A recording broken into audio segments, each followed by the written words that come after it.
There is indeed no doubt at all, in my view, that the accused poses a significant danger to society. Most of the victims, young schoolboys and girls, were defenseless against the accused.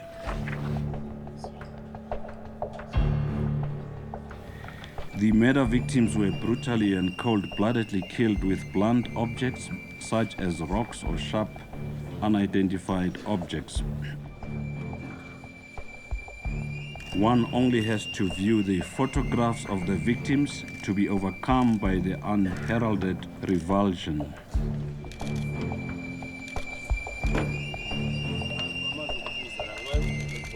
All indications are that if the accused was not arrested when he was, he would have continued with his crime spree and scorch. He needs to be removed for a long time. Just remove that thing from his head, please.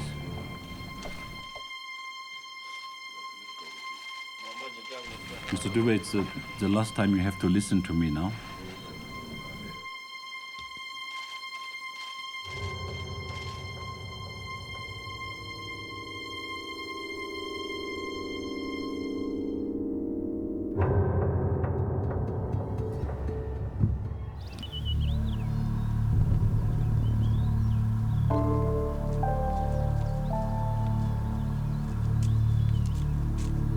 Umhluwayo is a rural and poor village just outside Ladysmith in KwaZulu-Natal.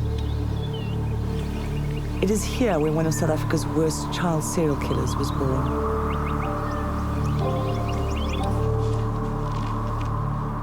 Despite having been raised in a religious household, Sipho Dube started terrorizing his family and his community from a very early age.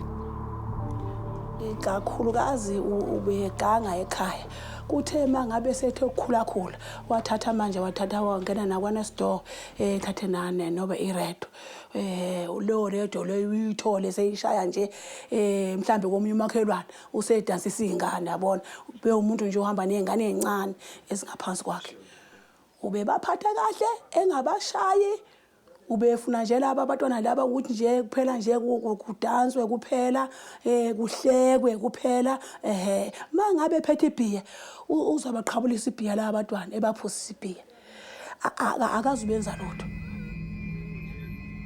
Little did his family realize at the time that his obsession with children was far from innocent. His intentions more evil: rape, molest, and murder. It was, however, an older woman who was his first known murder victim, Rusunsi Haridith Singh. That day she woke up, she had bath and all, and she's saying she's going to town. Then I said, where are you going? She's saying she's going to buy the tires for her car. And she left home. And that whole day, she never come home. Waited for her right till 3, 4 o'clock. Her son was with me, my grandson. And he also started looking for his mother. We tried to phone everywhere, say about 4 o'clock. Started phoning everywhere to find out where she is. But nobody knows where she is.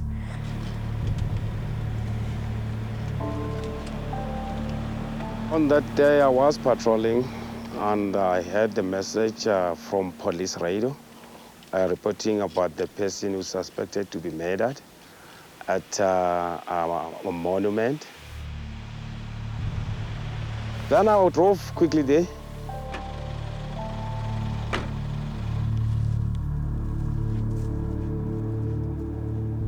When I arrived in this area, the body was lying here, facing down, and I came closer. The blood was spilled all over the place there. And her face was totally smashed. Brain was scattered down here, and you couldn't even recognize or identify.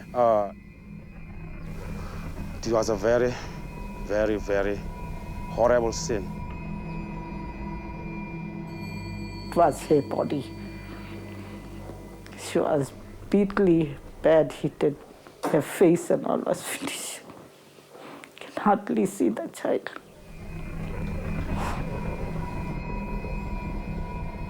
At that stage, I believe they picked up a boyfriend. They suspected him as most probably suspect, but he was released. And it was complete. There was no further investigation, basically no further developments in the said case. So you can put it this way, there was no further arrest or anything, or a possibility of any suspect involved. For nearly 3 years, what became known in Ladysmith as the Hands murder remained unsolved.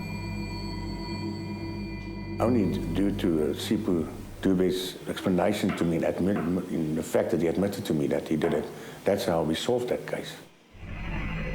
What remains unknown, however, is why Dube killed her. That time I feel like going and killing him. How he killed my daughter without reason. If there was a reason, it was worth it. That killing her, throwing her to that place. Dube's killing spree had just begun, and what forensic psychologists believe is that this particular murder did not satisfy him. What he was really after were more vulnerable and helpless victims. He murdered an elderly female, which could have been him, again, trying out his first murder, realizing it perhaps didn't give him what he was hoping for, or maybe there wasn't that sexual element, because in that particular crime there was no rape or indecent assault of that victim, and realizing that didn't quite fit what he was wanting psychologically. It was in Vienna, KwaZulu-Natal, that Sipho Dube picked up his first known child victim. An innocent ride from school for that little boy ended up turning his life upside down. Dube managed to convince him to accompany him, promising pecan nuts as a reward. He kidnapped the boy, kept him overnight, sexually molested him, before stealing his bicycle and abandoning him the next day. The boy kept his first forced sexual experience to himself until he found himself having to testify in court 4 years later. Shortly after committing this crime, Dube moved to Johannesburg, where he was to become the city's most wanted child rapist and killer.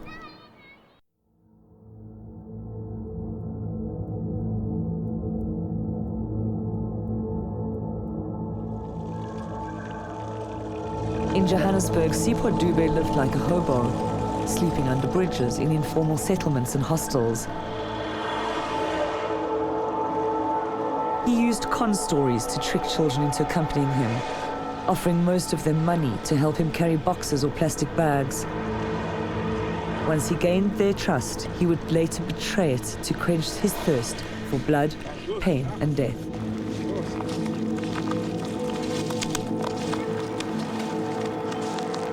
Between September and October 2002, Dube kidnapped 4 children in the Regent's Park area of Johannesburg. He raped 2 of the girls, aged 9 and 11, and sodomized an 11-year-old boy. Having concluded this was the work of one criminal, in early 2003, the Child Protection Unit asked a clinical psychologist to draw up a profile of a possible suspect. I think one of the things that stood out for me by the time I completed the profile is that the suspect seemed to be escalating his behavior, and obviously what could he be escalating towards. So I think the risk-taking, the amount of time he was spending, and the violence that he started to use in incidents 3 and 4, and also the fact that he started to speak more and more about murder and killing with his last 2 or 3 victims in that, out of those 4 incidents. So that kind of made me wonder, is this suspect not perhaps moving towards killing future victims? And that's one of the things that I put in the profile, that we must start to be worried about murders that could be occurring later on in this series of behavior. This prediction would prove to be spot on. 6 months later, on the 13th of April 2003, again in the Regent's Park area of Johannesburg, a 13-year-old boy went missing from outside his home. The investigators who were dealing with the matter at that point from the Family Violence, Child Protection and Sexual Offences Unit contacted me and said, do I believe that this could be part of the series, and also do I believe that there could be, unfortunately, this child could have maybe been murdered? And I said, well, unfortunately, as a profile predicted, I think we have to treat that as a strong likelihood.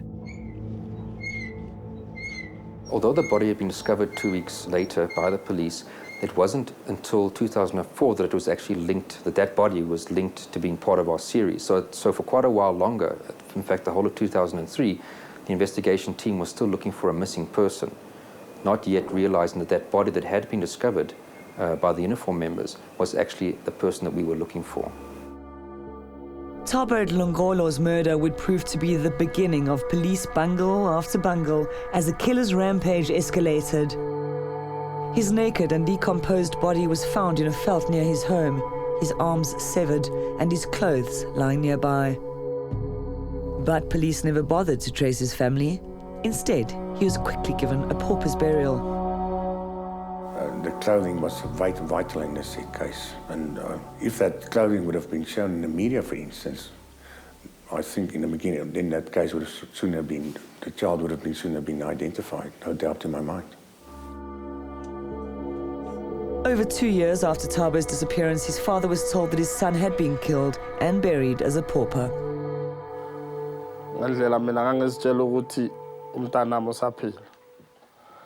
But mase ngibona lama photos lawa ngabona ngathi ufika buhlungu mntana.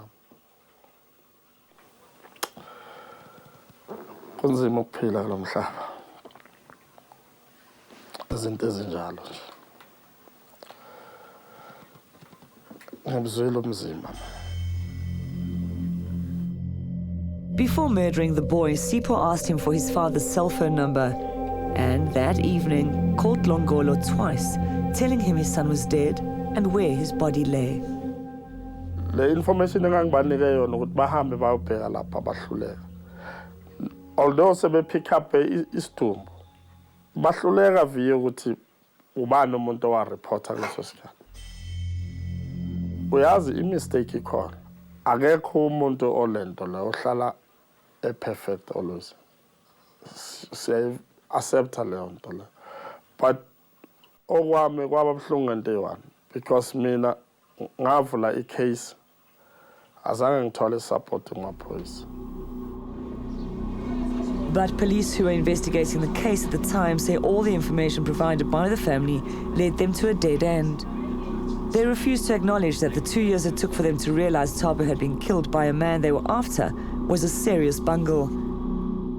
Definitely not bad investigation. A communication problem somewhere, yes, but the investigating officers were doing whatever they could. And more. Quite clearly not enough to stop Sipho Dube. 4 months later, he struck again. This time in the area of Bertram's east of the city.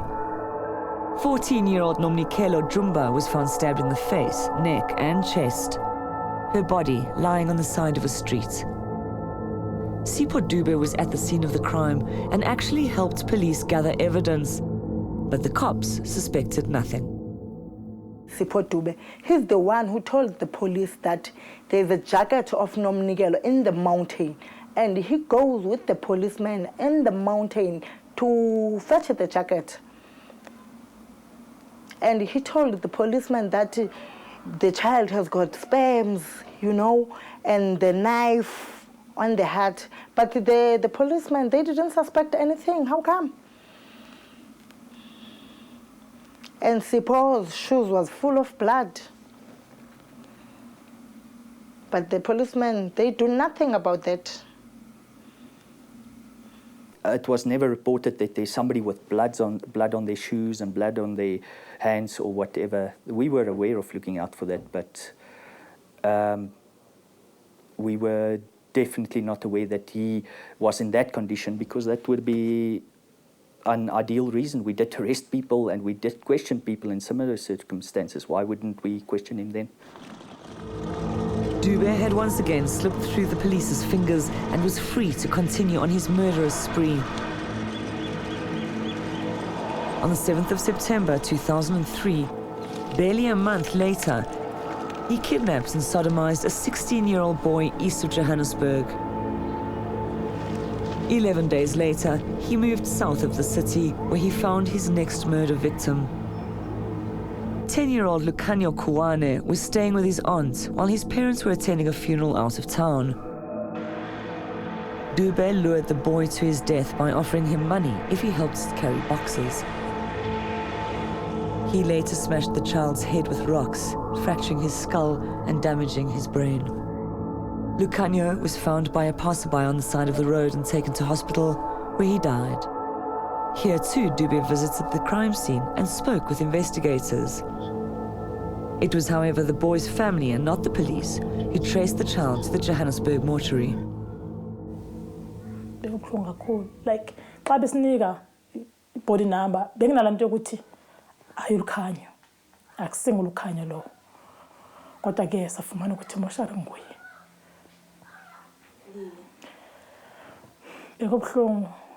Ulukhanyo bekazi ukuthi awuhambe ne-stranger, awuthathe imali kwi-stranger. Ekwenza ubuhlungu kakhulu ukuthi uhambe ngale ndlela le ebeke yazi ukuthi irongo. Angazi ene ulukhanyo bengumntana uba ngaba wenza into wrong. Xa usibuzwa lukhanyo uyenzele into so, bekalila ungakamshayi. Athi ngiyaxolisa anti beke ngibiza anti, ngiyaxolisa anti, ngiyaxolisa tata. Ungakamshayi. So ngibona lento ukuthi lo muntu lo xa beke mbethe ulukhanyo obvious bekakhala athi tata ngiyaxolisa or bhuti yena kusho ukuthi zange ngibe nembeza kuye. So like bekubuhlungu kuniwe kusasa buhlungu nangoku. Kusasa buhlungu.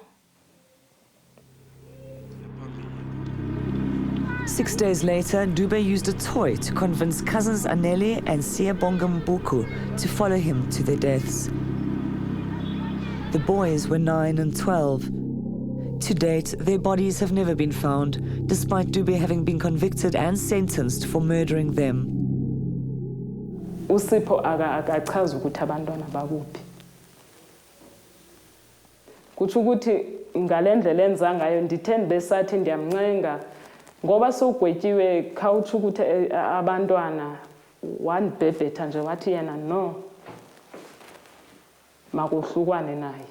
So ndiyabona ukuthi akangeze azalikhiphe iqiniso until abe kulandawo akuyo.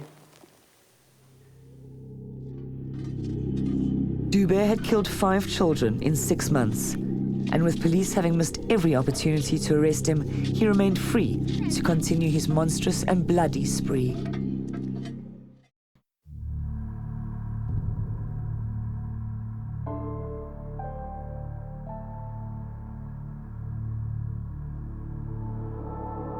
Eleven-year-old Tina Bernardus was to become Sipho Dube's last known child victim.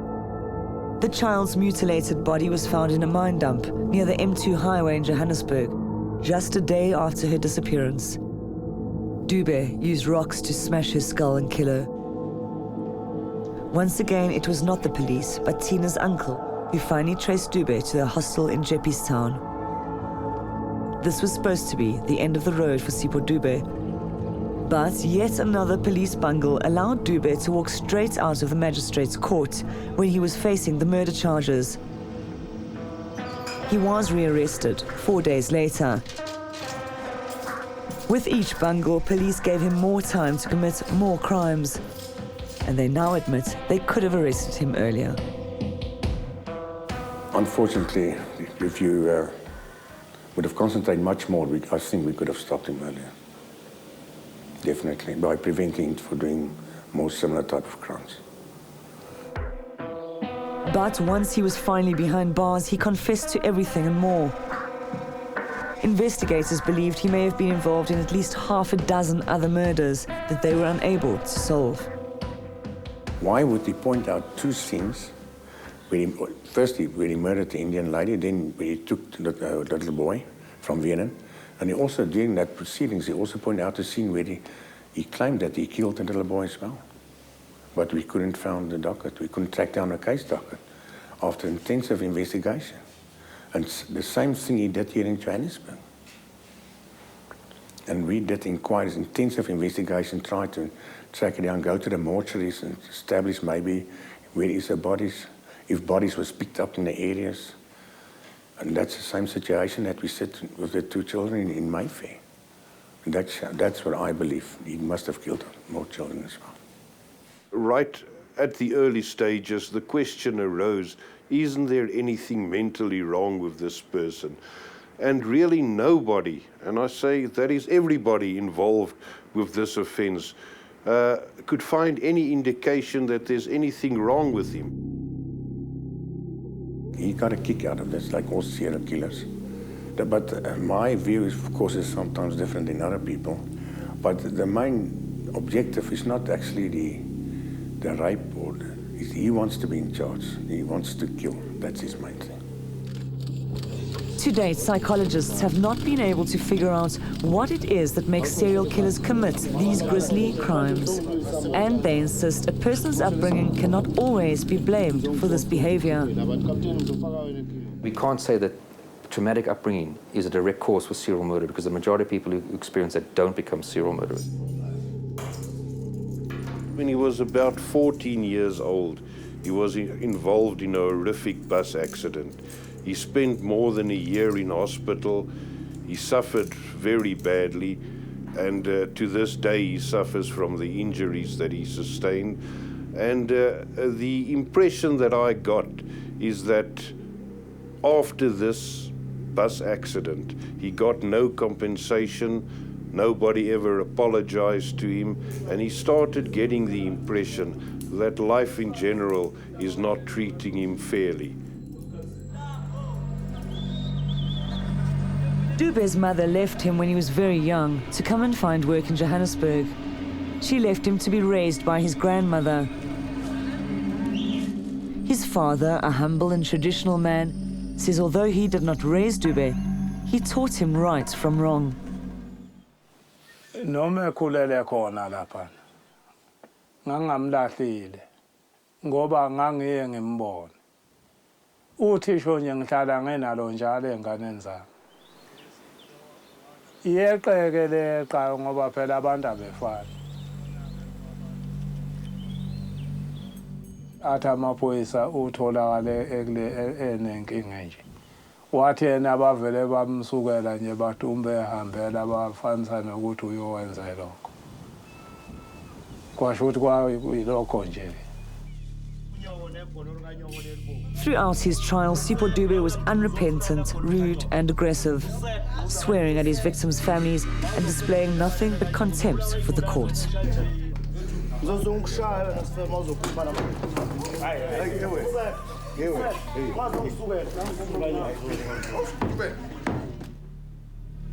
His father, on the other hand, feels nothing but shame. Ngithi inkosi yami kubo belale ngenxeba ngoba thina abazali ngeke sayithuma ingane sithi ayenza olubi nathi sifisa ukuthi kungonakali lutho ngenxa yamagama ethu. Ingane ke ziyawushintsha umoya zikwenza ngathi nawe wena yiso ukhona kulowo mdibi. Ngithi ngiyabanxesezela nje ngesingami ngoba angethumile nanengane leyo ukuthi yenze izinto ezinkulu kangaka ezesabekayo. Nami ngiyadumala mangithola kwenzeka. Hawu Nkosi. Hawu Nkosi. Hawu yaze yangifaka enkingeni le mntwana. Hawu Nkosi yami. Hawu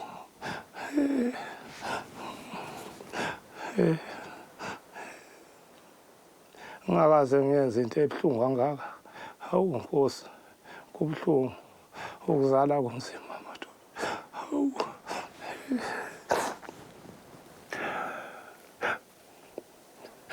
kunzima.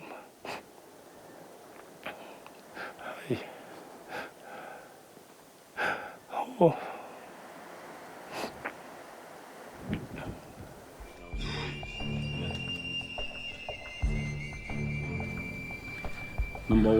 Count number one in brackets, murder. The accused is sentenced to imprisonment for life.